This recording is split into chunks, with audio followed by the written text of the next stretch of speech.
In this video, you'll learn how to edit a shared document in Google Drive in just a few minutes so you can collaborate with your team and make updates in real time.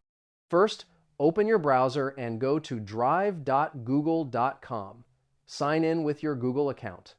Once you're in, look for the Shared with Me tab in the left sidebar to see all the documents shared with you. Next, find the document you want to edit. Click on the file name to open it in Google Docs, Sheets, or Slides, depending on the file type. The document will open in a new tab ready for editing. Now, check your access level. If you have edit permissions, you'll see editing in the top right corner of the document. If not, you'll see viewing or commenting, and you'll need to request edit access.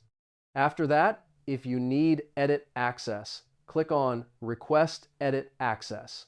The owner will receive an email and can grant you edit permissions. Once approved, you'll be able to make changes directly to the document.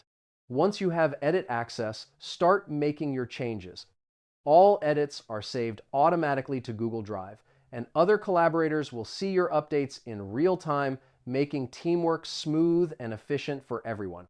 And that's it. You now know how to edit shared documents in Google Drive and collaborate with your team.